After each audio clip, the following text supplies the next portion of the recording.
Today is Workers' Day, and this year's rallies will be held at the most difficult times in the workspace in South Africa.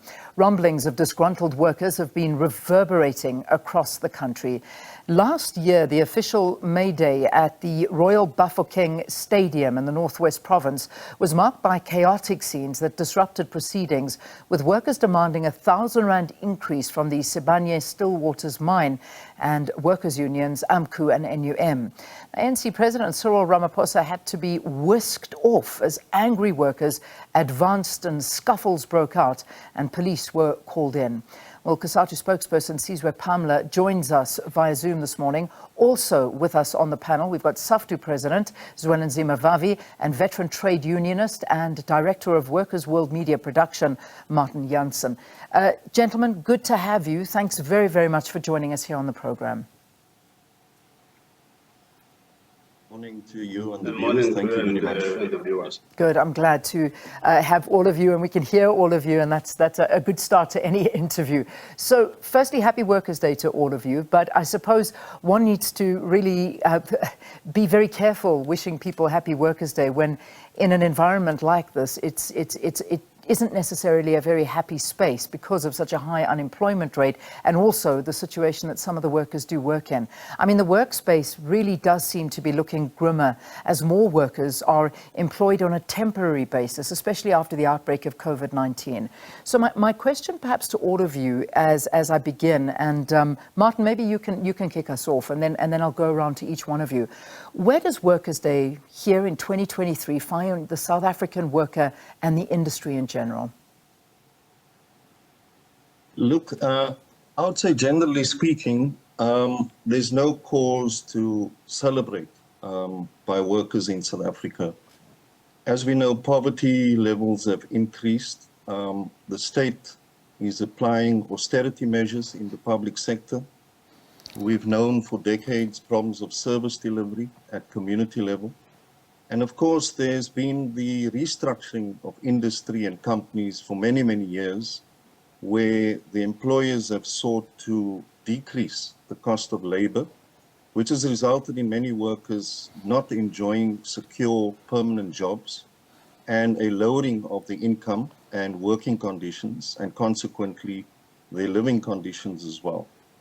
So we also know that the unemployment rate, the actual unemployment rate in South Africa is probably hovering around 50%, and conditions are getting worse. We know globally there's the problem of inflation, which has impacted on South Africa as well. So price increases have affected workers. But I think more importantly, workers in the past, particularly in the 80s and early 90s, could rely on the trade unions to represent them and campaign around these issues.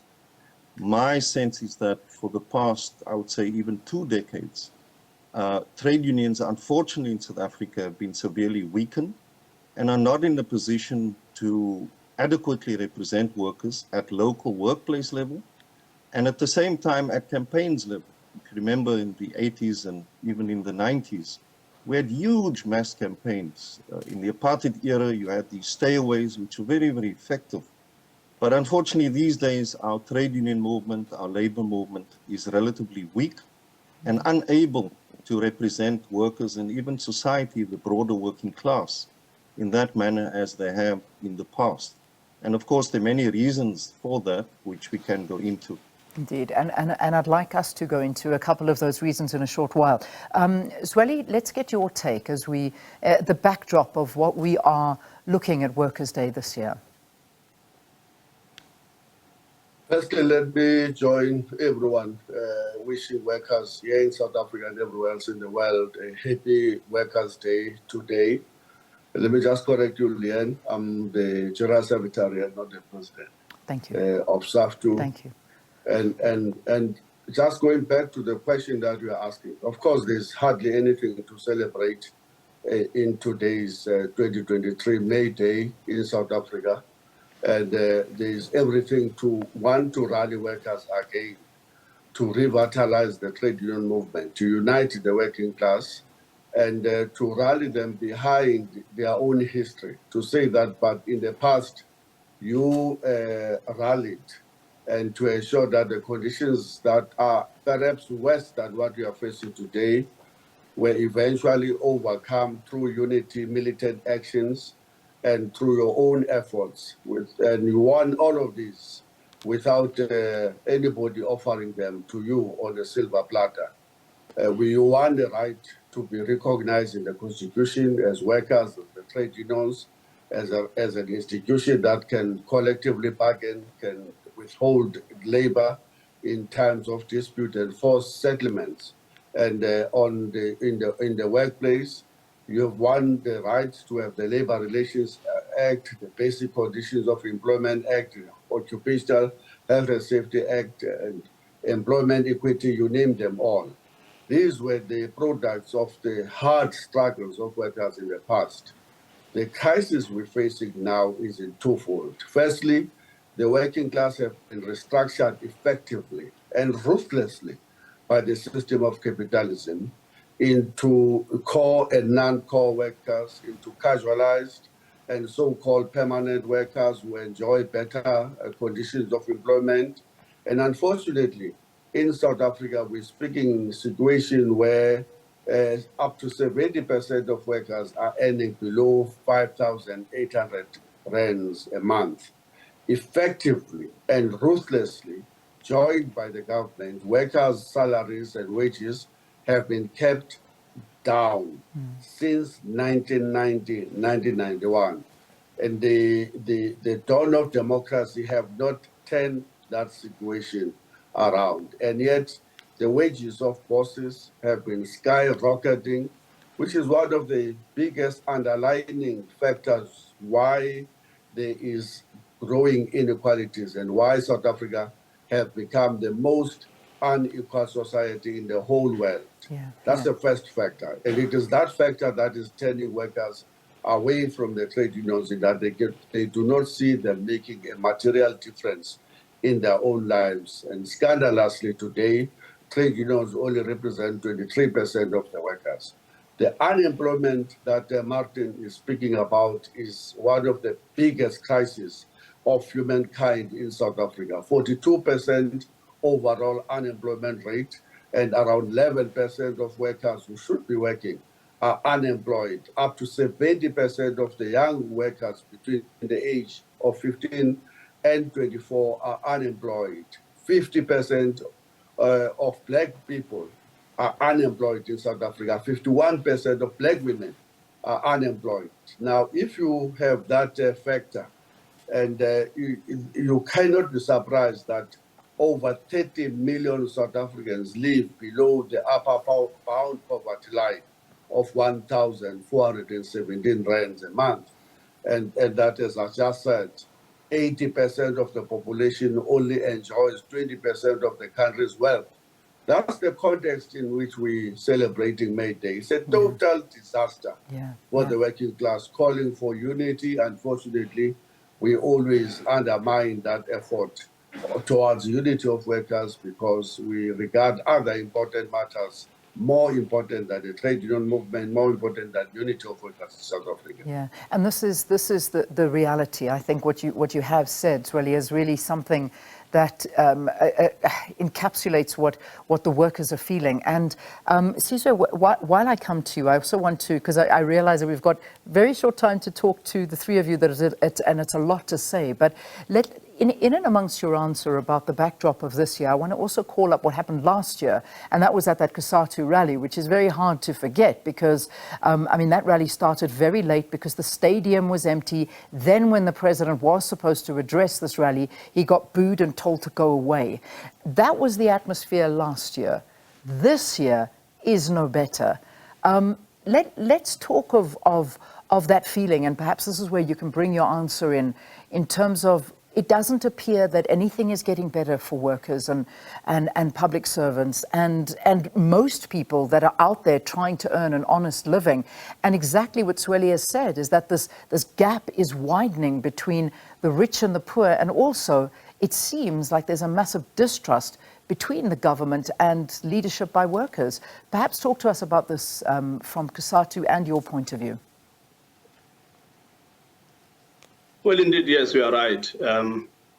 look, there's been tensions between public servants and their employer, which is the government, for some time. The decision in 2020 to renege on implementing the third leg of Resolution 1 of 2018 was a big blow to workers, but it also was the most blatant attack on collective bargaining. So since 2020, workers have been trying to sit down with government to try and find a common solution to that impasse.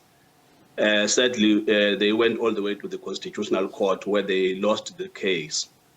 But like we said at the time, that going to court was not going to solve the question of labor instability in the public service. And as we have seen over the last couple of months, the instability in the public service is here to stay. There's a lot that needs to be done to actually fix that problem. The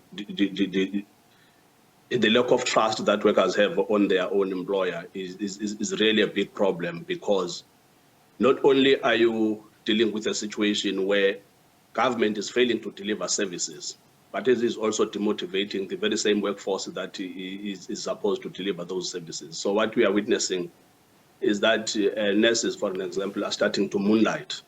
A nurse who will work in a public hospital, for an example, will submit a CV to a nursing agency and say, I'm available to come and supplement my income any day you need me.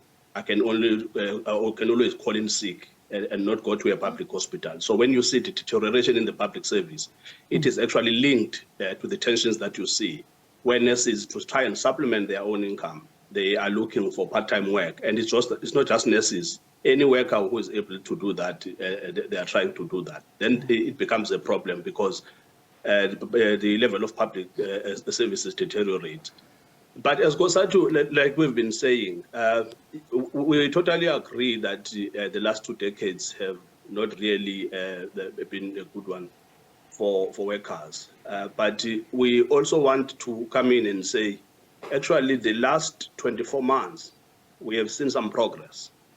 We've seen some progress in terms of unions on the shop floor starting to realize that the enemy is the employer, that they need to overcome their own differences. I mean, we were very heartened to see Amcu and NUM at Sibanye working very well together for over a period of 2 months. It's something that was unthinkable a decade ago. So we need to acknowledge that there have been difficult challenges, but also we're starting to see progress. We saw in the strike, for an example, at PATCO last year, NUMSA and Saftu worked very well.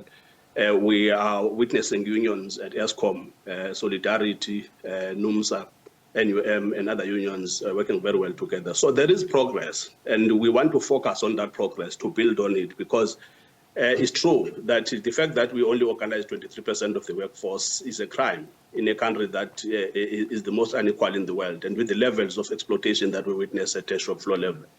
But there are still huge challenges ahead.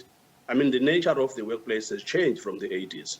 The 80s were a totally different era. Yeah. South Africa was under sanctions. Companies were domestic companies. Now we are dealing with multinationals, and multinationals bring a lot of firepower in terms of the resources, and their anti-union tendencies play themselves out on a daily basis. So we do need to really try to imagine the future, because nostalgia is going to hold us back to look back and how things were in the 80s. Yeah. It's 2023. We have a fourth industrial revolution, for example. There are new technological solutions that are replacing us. There's automation, there's mechanization. Those are our biggest challenges. We're talking about energy transition, where coal mines are going to be shut down. So that is really the work that we need to be doing in terms of representing workers and saying, how are the sectors of the economy going to evolve? What is our role as unions? Yeah. And that's the big question, because I think a lot of people ask that. And Martin, let me bring you in. I mean, you've been in this industry for a very long time, as have most of you. But I mean, you know, Martin, when we look at exactly what Sizwe was saying now, I mean, that Amcu and NUM, you know, the unity that we saw there was quite a big shift. And I must say, when we look at that, it truly does look like that there's this move away from the umbrella trade unions. And where does that leave unions in representing workers? There has been a big change, and I've heard a few things coming out of the guests this morning as to what role it plays. But Martin, from your perspective, talk to us about where unions fit into this entire picture, and are they working anymore with workers choosing not to be a part of unions? Yeah, and I think there are two major problems, and they are essentially political problems. The one that's been around for 3 decades, you could say, is this whole question, particularly with Cosatu as the major trade union federation, which is the political alliance between Cosatu, the ruling party, the ANC, and the SACP. And that undermines the independence, the political and organizational independence of the federation, and essentially has weakened it politically, its militancy. So for the simple example, and workers know this, which is indicative or indicated by that rally of last year where the president was booed, is that on the one hand you have, and Cosatu is mainly public sector unions, right? So the government is the employer of the day. And at the same time, Cosatu is an alliance, an amicable alliance with the ANC as a governing party. And the ANC, as we know, is a capitalist party. It supports capitalism and in essence supports the exploitation and oppression of workers. And yet at the same time, there's no real antagonism on the part of the leadership of Cosatu and its alliance partners. One would have thought by now, with all these austerity measures, with all these attacks on the public sector, the attacks on workers, the neoliberal policies, that by now this alliance should not even have existed. Cosatu should have broken away long ago from the ANC and in fact been a force of opposition. So that's the one major problem, which tends to dilute the militancy and organizational capacity of organized workers, particularly those in Cosatu. The other one, which has deteriorated over 3 decades as well, is the whole question of democracy within trade unions. Most trade unions, of course there are a few exceptions, have become bureaucratized. In other words, they're controlled by leaders and officials who in the main are mainly interested in securing their own positions as bureaucrats, as members of the middle class, and also in many cases leaders wanting to accumulate wealth. Some of these leaders earn exorbitant salaries, comparable with executives in industry. And that has created, as we've seen in the case of NUM before the Marikana massacre, what was referred to as social distance between the leaders of unions and the workers. So their interests are not the same as the ordinary members. And the main thing really is the problem of workers' control. Most unions are not really as democratic as we used to be in the 80s, where almost to an extreme, almost every single decision involved the ordinary members and at the very least the shop stewards, right, informing that. And as we know, if people have a say, in their organizations about what they want and they see it through and the leaders are accountable, it's more likely that that organization will represent the interests. And unfortunately, we have a situation today with many unions not doing that. In fact, very rarely do workers even see the union organizer, which wasn't the case in the 80s. Yeah. Union organizers go and negotiate with employers without shop stewards, et cetera, et cetera. And I think for me, that's the real crisis. It's a twofold political problem. On the shop floor, the lack of democracy, and upwards towards the union mandating the union leaders. And on the other hand, the bureaucratization linked to that. And of course, the question of the political alliance between Cosatu and the ruling party, the ANC.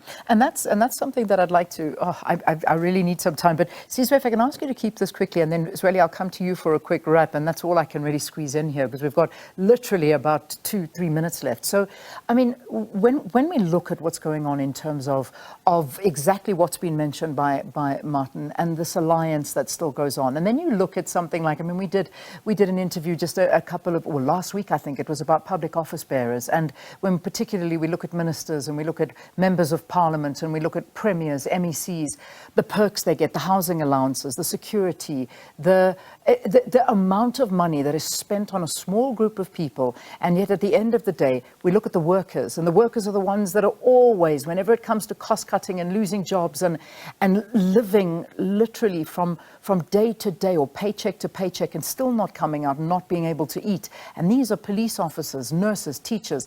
This is the problem. And yet, when you look at something like Cosatu, looking at your alliance partner literally eating from the trough, I'm going to use that quote. I mean, how do you stand as a union and watch that?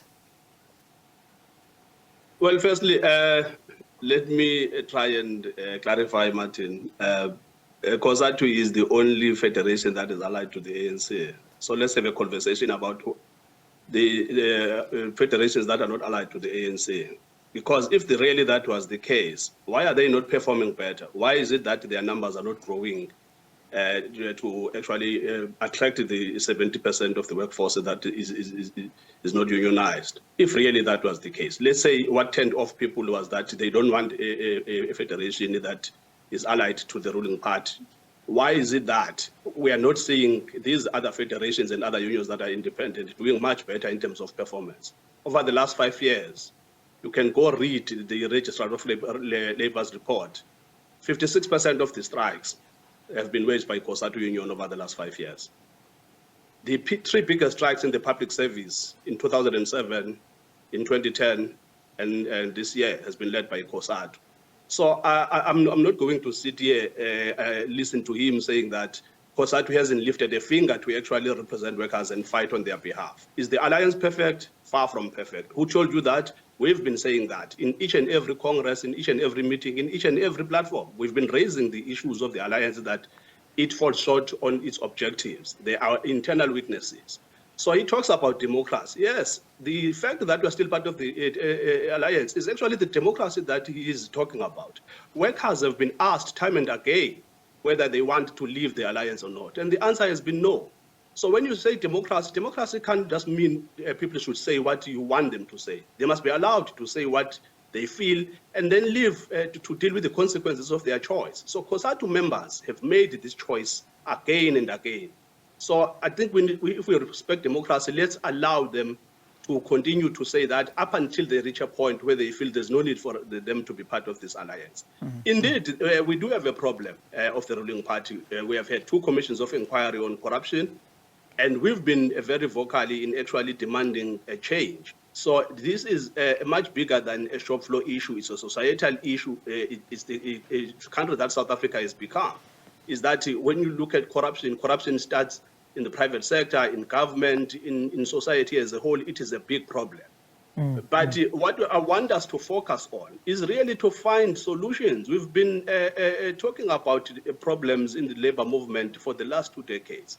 I'm continuing to say that while we have serious problems, what we are starting to see is that workers are starting to realize that there is no messiah on the horizon. No one is going to come and intervene on their behalf. And we're encouraged by that. And we're putting every effort in ensuring that we build on that unit, we consolidate it. Unions, indeed, they do have internal problems, not just Cosatu unions. Inside and outside of Cosatu, there's corruption in unions. There's opportunism where people are looking after themselves. These are the problems that on a daily basis, behind closed doors when no one is watching, we're actually trying to sort them out. Okay. There's been so much that has been said when we look at this year's Workers' Day rally. And of course, that is what we're looking at today, is Workers' Day. And it's held among some of the most difficult times that we've ever had. But talking to us about this, we've got with us in the studio, well, not in studio, on the program, we've got Cosatu Spokesperson Sizwe Pamla. Also, we've got General Secretary of Saftu, Zwelinzima Vavi, and veteran trade unionist and Director of Workers' World Media Production, Martin Jansen. Gentlemen, thank you very, very much for just staying on and giving us your time to bring us a little bit more on this. And Sizwe, you had said a lot during your reply, and I felt that needed to get a bit of response from some of our other guests as well. And I want to bring, before Martin, I get you to respond, I think I'm going to bring Zweli in as well, because Zweli, when we talk about, and Sizwe, you mentioned corruption, and this is a very big aspect of what's going on in unions. I mean, you yourself, Zweli, are in the midst of something like this. I mean, you've been very vocal about many issues. I mean, for instance, things within NUMSA, and right now between yourselves and Irvin Jim, there's a whole bunch of to and fro about, you know, being suspended and not being suspended, and things that you said. And I mean, you've accused NUMSA of being in a corrupt relationship with national leadership or persons within the national leadership and NUMSA's investment company, and also calling them business unionism. You know, this already puts a dark cloud in unions. I mean, what do you talk to these allegations of corruption within unions? Let me just first offer a quick response to Comrade Sizwe Pamla, and in agreeing 100% with what Martin Jansen is articulating. Obviously, both myself and Martin Jansen are the product of workers' struggles in the Federation, Cosatu. We know exactly what we're talking about what has been the impact of the tripartite alliance in the lives of workers. And this is the tragedy that Sizwe must take into consideration. It is actually a tragedy that most black people, as we speak today, still vote the ANC into power, despite it driving this country into a failed and a banana republic. It's a tragedy. It's a tragedy that the very president, which is driving this ruthless capitalism, neoliberalism, austerity, is actually a former general secretary of one of the Cosatu unions, a hero of the workers in the 1980s. It's a tragedy that as we speak, last month at least, we have had up to 10 hours of load shedding in this country, whose products and results and impact is untold in South Africa, and yet the person who's the Minister of Energy in this country is one of the former general secretaries of the trade union, the National Union of Mine Workers. It's a tragedy. It's a tragedy that the Minister of Labour, in the midst of this 42% unemployment, 51% unemployment rate for women, 70% unemployment rate for young people, is a former general secretary of Saftu, and that the minister ruthlessly driving austerity programs is the minister that was the general secretary of NUMSA. It's a tragedy that the Minister of Education that produces results that sideline 48% of the children before they reach the grade 12 is a unionist.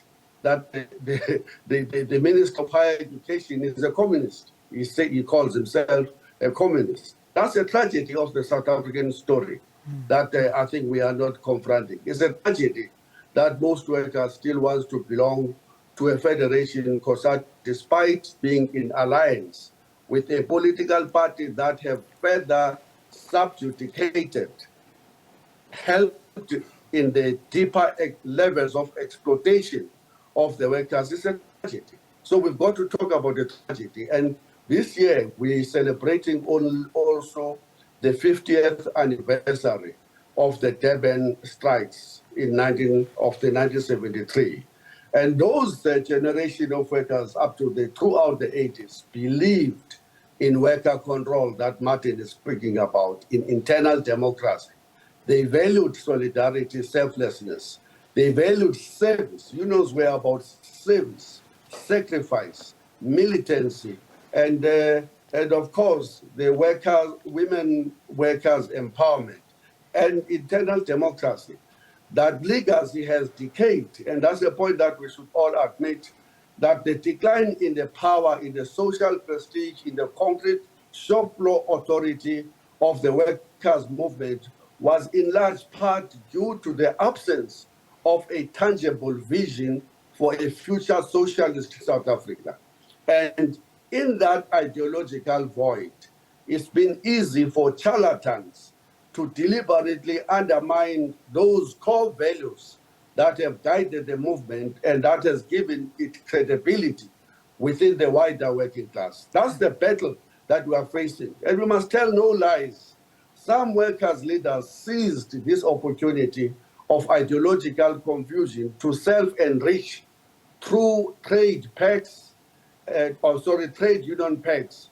Others have used their political positions to bargain for promotion from shop floor stewards to manager in both private and the public sector. Yeah. The brain drain of the organic intellectuals from the labor movement into corporations and the state of the left, left the movement unable, have left that movement unable to fulfill many rudimentary tenets of trade unionism. Indeed. That's the context in which we're celebrating the 1923. It's a sad amen. There's nothing more as bad luck, Leanne, as a worker can produce the president, not one president, two presidents in a row, and yet find themselves in a situation they find themselves today. It certainly is. And I mean, that is, this is for workers across the board. I mean, as you say, this is not only for public servants workers, this is for everybody working within different sectors. But I think a very important question also needs to be asked is that we keep on talking about the unions and we keep on talking about the amount of workers that are refusing to join unions because they feel they're not doing enough for them. And this is an important one. I mean, when we were listening to the news bulletin that was given at 8 o'clock, and we've been running the story the entire time, the story of the Great North Transport and the fact that the people and employees have been paying for their provident funds and their pension funds for all these years, and suddenly this money, 300 million rand, has just disappeared. And this is where we ask the same for post office employees that are part of unions, and suddenly there's just, everything seems to disappear. And unions, yes, but what else do unions do to help workers? And that's a big question, because yes, they may, when they come to the salary negotiations, what happens then? What happens after that? Why do we have these stories if the workers should be protected? Martin, I'm going to come to you, and then I'm going to go around again. But I know we don't have too much time. But Martin, perhaps you want to talk to that and also respond to some of the things that were said to you. Look, Leanne, despite the weaknesses of unions and all the criticism that we've raised, it's clear that workers don't have a choice. And those who are in unions remain, because it's their only form of security, and there's no alternative to that, given the dire conditions that they face regularly and these regular attacks by the state and the employers. I want to agree with Sizwe that the weakness and the problems of unions are not exclusive to Cosatu. But as we know that Cosatu historically has been at the center of unionism, of militancy, of organized labor for several decades. So there is a political significance, symbolically, of Cosatu and where Cosatu stands. And also Cosatu is the biggest federation organizing in the public sector.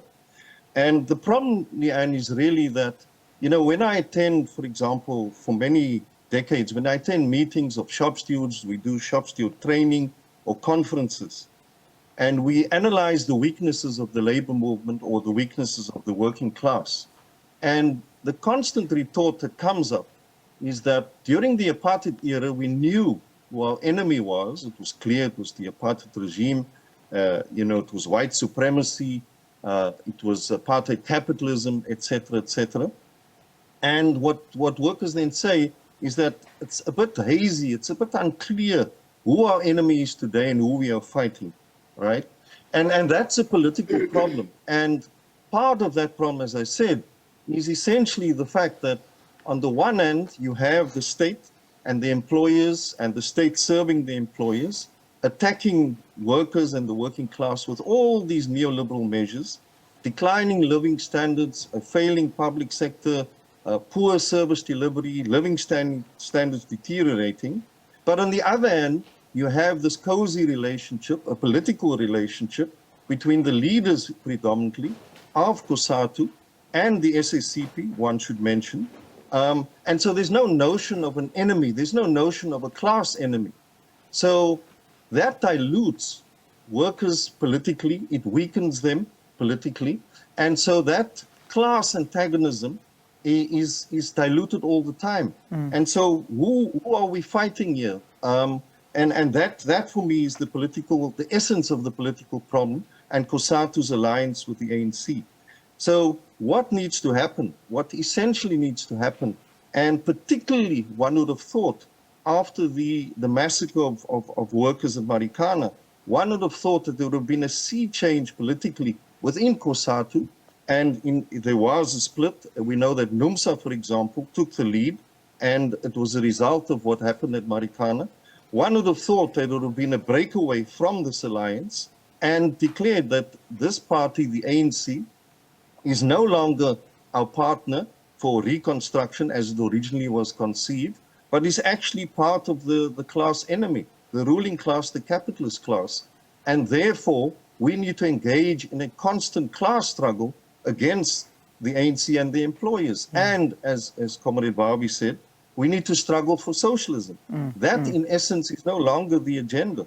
And if you just ask the question, for example, how is it that when Cosatu was launched in 1985, it had barely 500,000 members, but yet it played such a powerful role compared with Cosatu in 2014, 2015, 2016, which had nearly 2 million members, and yet it is so weak.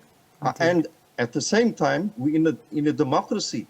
Despite the repression of apartheid, you know, Cosatu was stronger during apartheid with a limited number of members, and it's weaker now with 2 million members under democracy. Indeed. How do we explain almost that contradiction?